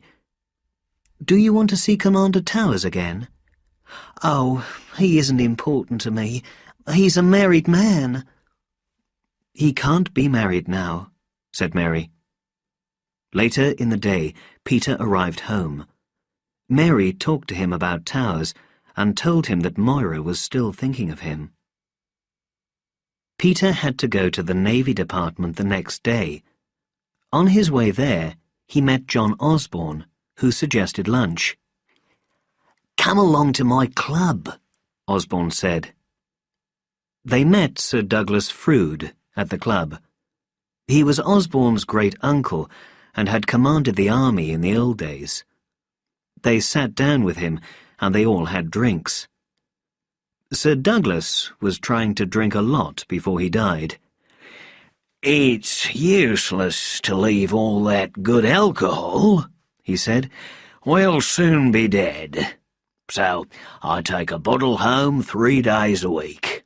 We're all drinking hard since we have to finish it quickly."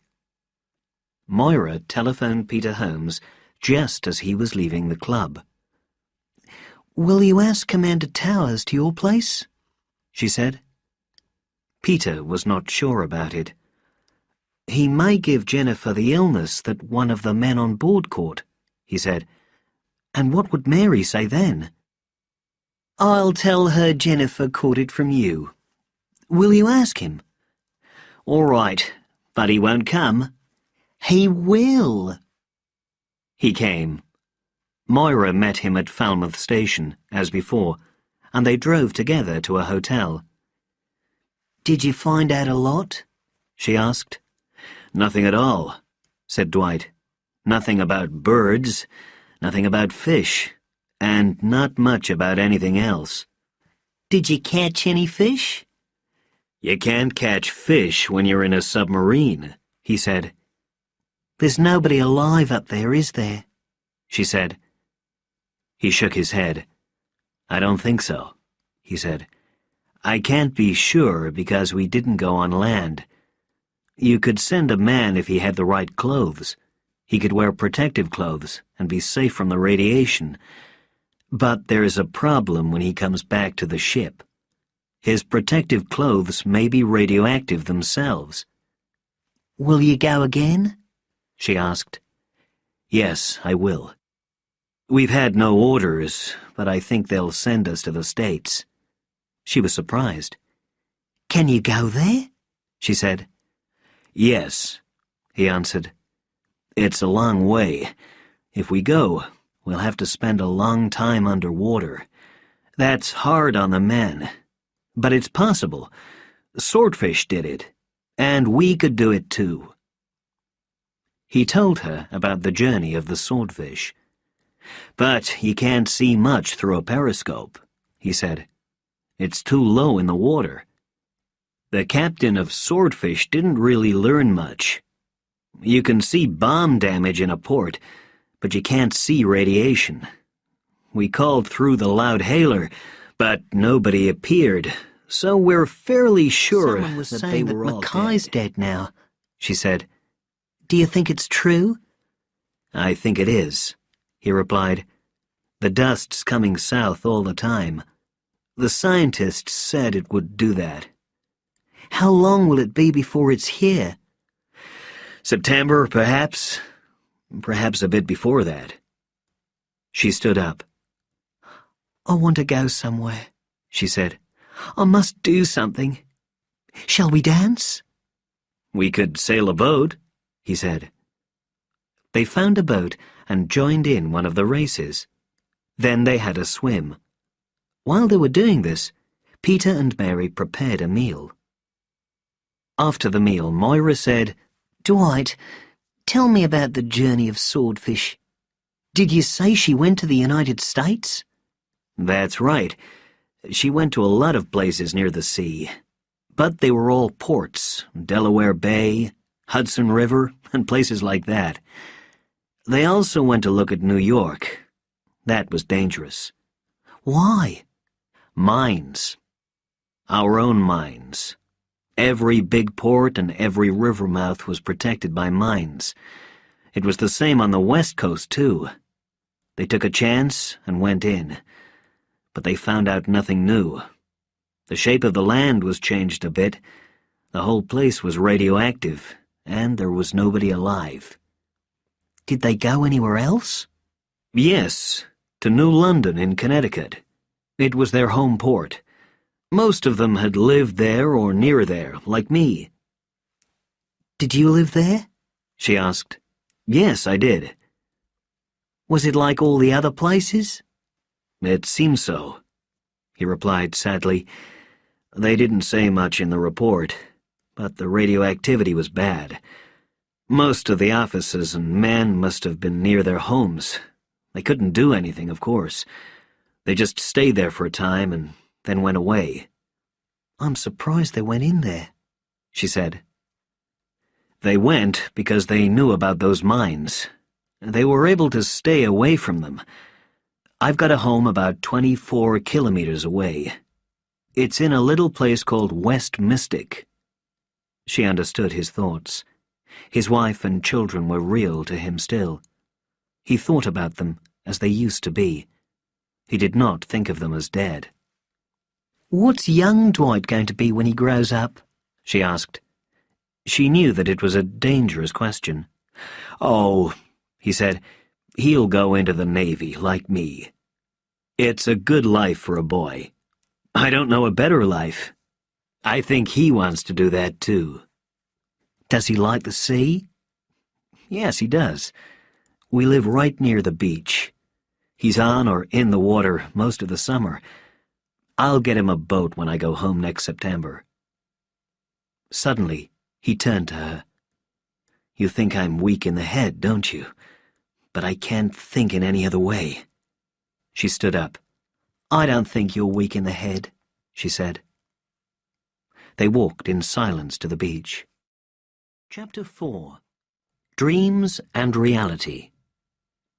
At breakfast next morning, Mary said, Do you want to go to church, Commander? I'd like to go if it's convenient. Of course it is, she said. Just go when you like. We can have tea at the club this afternoon. He shook his head. Perhaps I'll have a swim, but I must get back to the ship after supper. He went out into the garden, and Moira found him there later. He was sitting down and looking over the bay. She sat down beside him. Can I come to church with you? She asked. He looked at her in surprise. Certainly you can. Do you go regularly? No, I should go more often. Well, I'll be glad if you come with me. Peter Holmes was in the garden when they left the house. Mary soon came out too. Where's Moira? She asked. She's gone to church with the captain. Moira? Gone to church? He laughed. Yes, he said. She stood in silence for a minute. I hope it's going to be all right, she said. Why not? He's a good man, and she's not bad when you know her. Perhaps they'll get married. Lots of things are a bit strange just now, but they'll be all right. She wanted to move 2 trees before supper. Then they could grow more useful things in their places. "We could save some money," she said. "We could grow our own food." He went to look at the trees. "I could pull them down," he said. "Then there would be some wood to burn. We could make a good fire next year, but the wood's too green now." They happily planned their garden for the next 10 years. The morning passed quickly. They were still discussing the trees when Moira and Dwight came back. Moira heard their conversation. "They won't be here in 6 months," she said. "Why are they talking like that? They won't need food next year." "Perhaps they don't believe it," Dwight said. He looked over the blue sea. "Perhaps they just like to plan a garden. Don't tell them they're crazy. Everyone's a bit crazy now. Let them enjoy themselves." "I don't want to ruin it for them," Moira said. "Nobody believes it's going to happen. Everyone thinks it will pass away. Everybody's a bit crazy on that subject." Mary sent the men into the garden because she thought it was safer for the baby. She did not want Jennifer to catch an illness from them. "Have you heard anything about our next journey, sir?" Peter asked. "Not a thing. Have you?" "I heard something about an instrument to detect radio signals. We can't do that now in Scorpion, can we?" "Not if we're below the surface. Do they want us to follow the radio signals?" "I don't know, sir. They asked if the radiation detector could be put on the front periscope. Then this other instrument could be put on the other." "It can go on the front periscope," said Dwight. He paused. Then he said, "Seattle." "What's that, sir?" "Seattle. Some radio signals were coming from a place near Seattle. Are they still coming?" Peter shook his head, surprised. "I didn't know anything about that. Is someone sending signals?" "I'm not sure. If anyone is, he doesn't know much about radio. Sometimes a word is clear, most times it isn't. It's like signals sent by a child." "Does this go on all the time?" "I don't think so," said Dwight. "It's possible that someone is alive there, but he must have power of some kind, so he must have a motor. But if he has, what kind of man is he? Is he a radio engineer who can't communicate well? I don't understand it." "Do you think we'll go there?" "It's possible. They always want to know about radio stations." That afternoon, they walked down to the beach and had a swim. Moira was with them. She asked Dwight where Swordfish was then. "In Montevideo, I believe." "Did she move there because there was less radiation?" "Yes." "There was some news on the radio this morning," said Peter. "The radiation is coming nearer." They talked about other things. Moira offered to mend Dwight's clothes and also asked him to stay with her family. She lived at Berwick. "You could meet my father," she said. "He'd be glad to have another man on the farm." He left that evening. "I'll expect you on Tuesday," Moira said. "I'll meet you at Berwick Station. And bring those clothes. I'll mend them." He arrived at Berwick on Tuesday afternoon. He got out of the train and looked round. She was there to meet him. "You've got some nice country around here," he cried. "Which way is your place?" She pointed to the north. "Over there, about 5 kilometres. "On those hills?" "Not at the top," she said. "Part way up." He had brought a few clothes. "I'll mend these," she said. He enjoyed the drive to the farm, and especially the great trees. They were like the trees in the north. "There are plenty of them around the farm," she said. The country air seemed fresh and beautiful to him.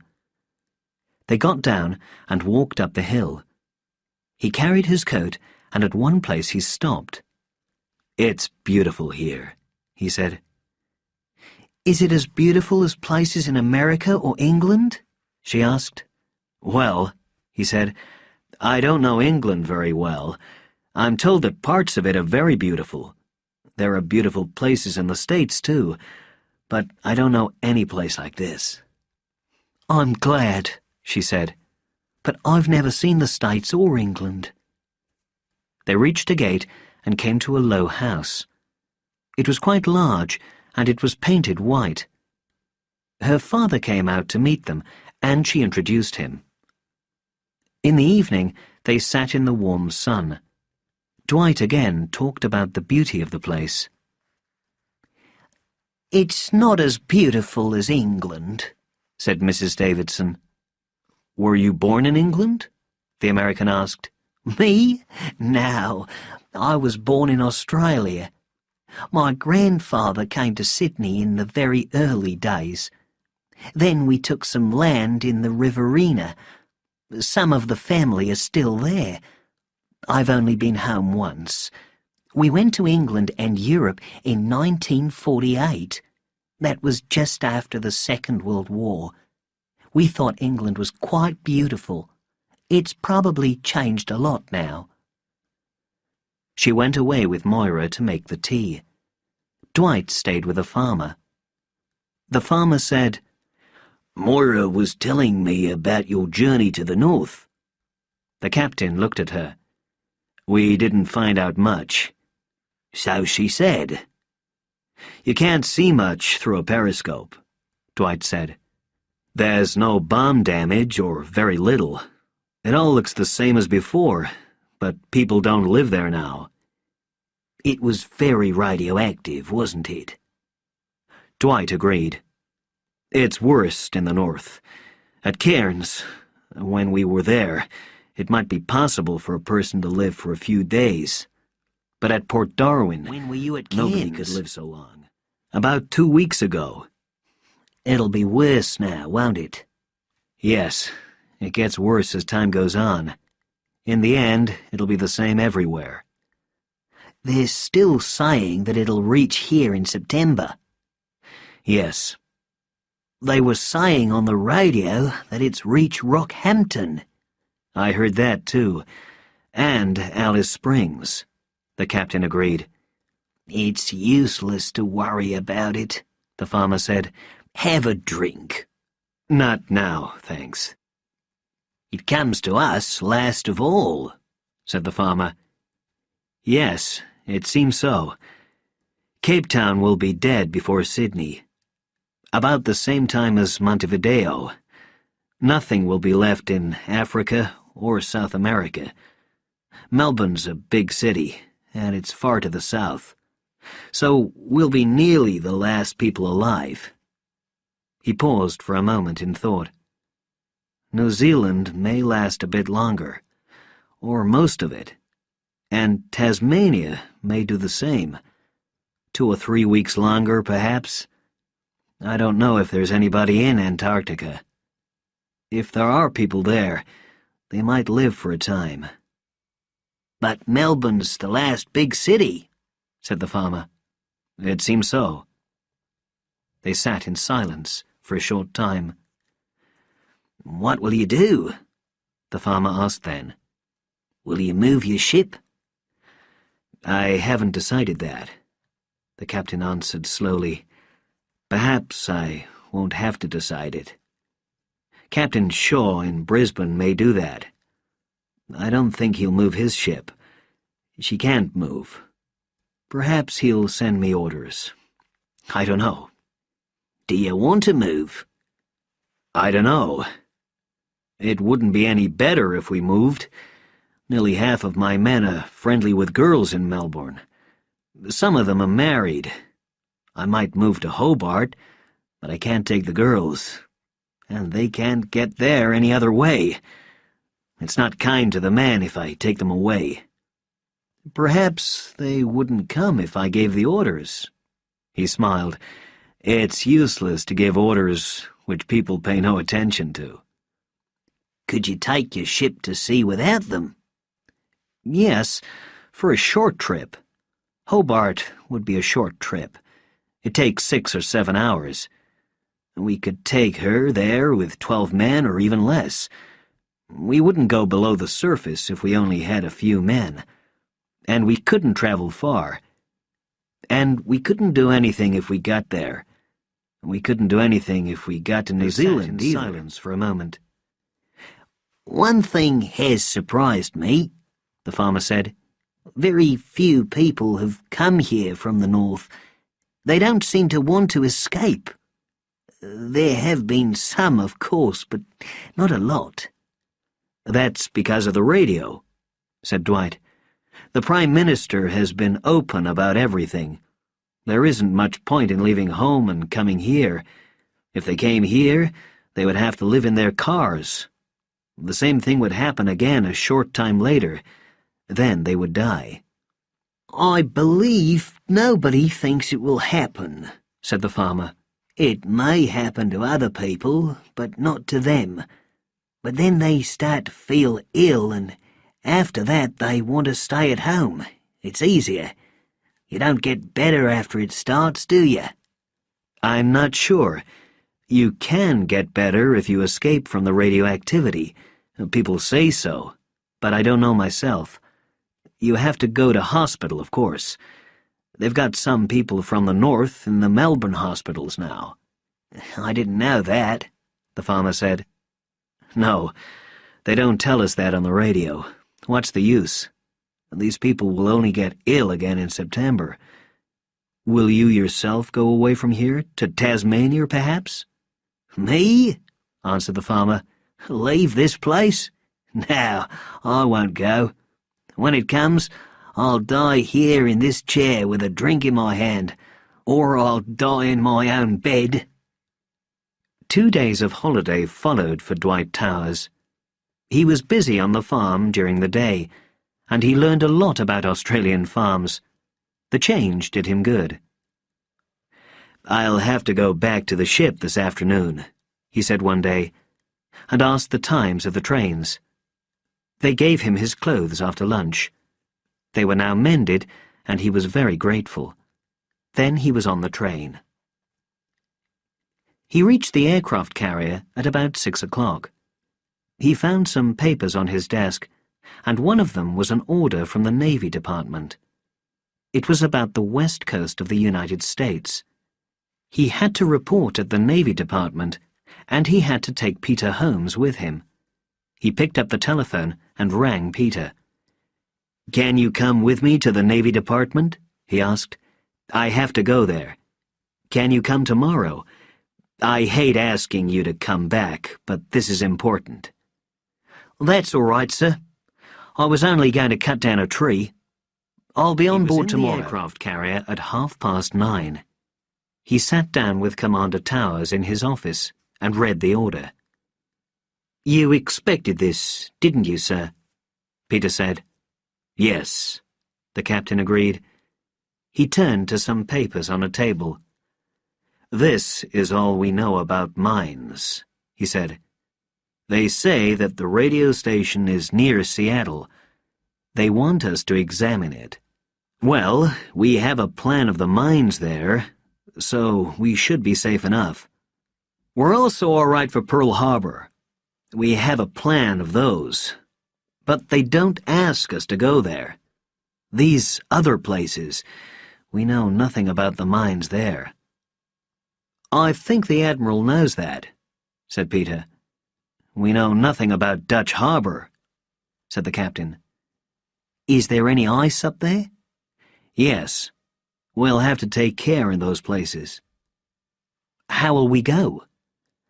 "On the surface north of New Zealand. Then I'll go to Pitcairn Island, and then north. That will take us to California in the States. We'll come home past Hawaii and have a look at Pearl Harbor." "How long will we be below the surface?" The captain turned and took a paper from the desk.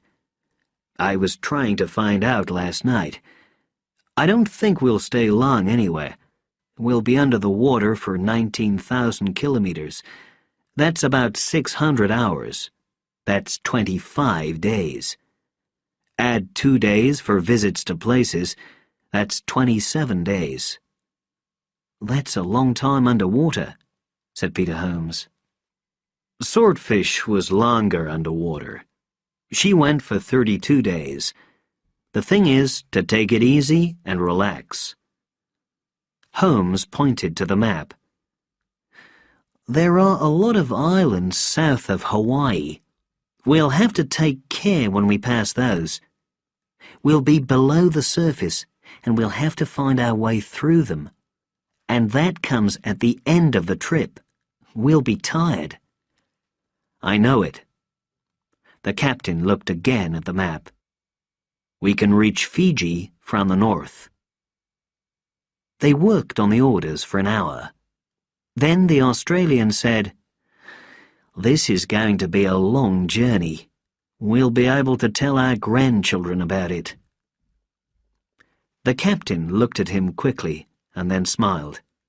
"You're right," he said. The Navy Department and made an appointment for the following morning at 10 o'clock.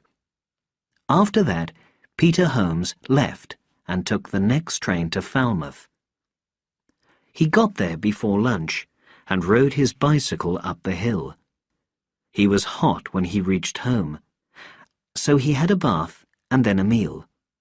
He told Mary about the order. "They want us to make a long journey in the Pacific," he said.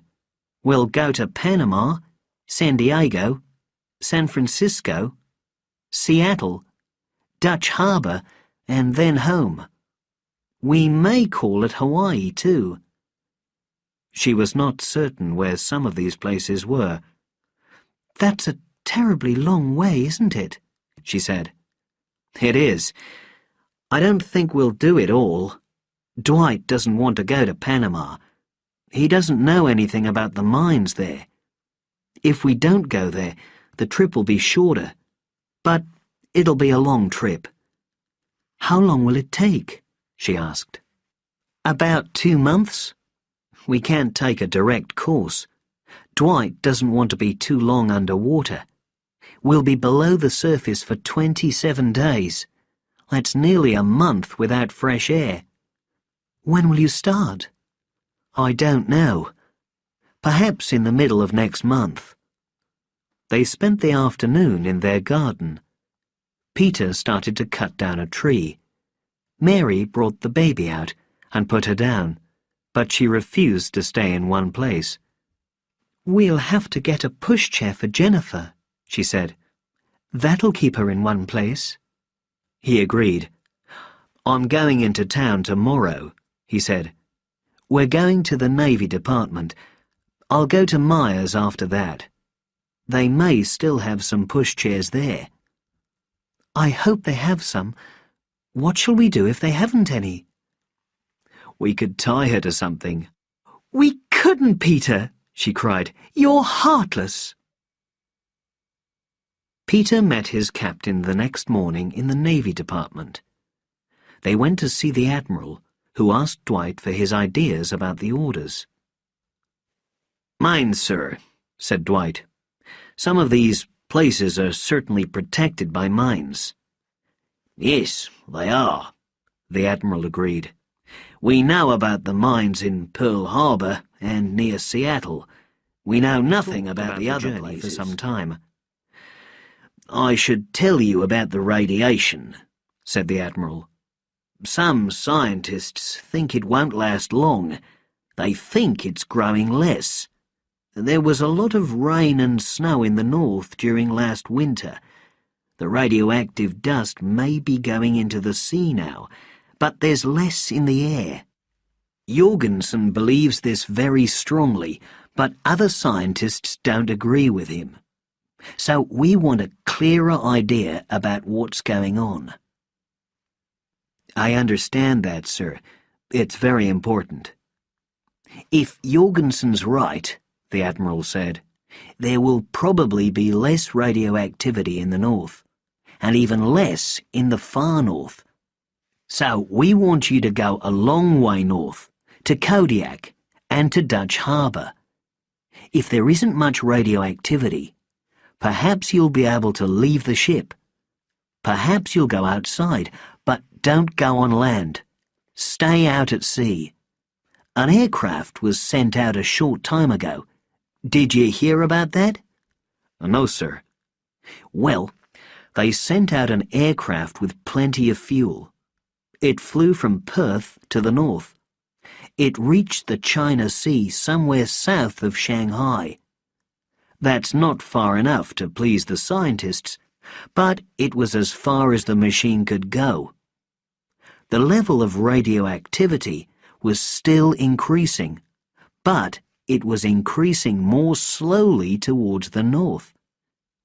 Jorgensen's very pleased about it.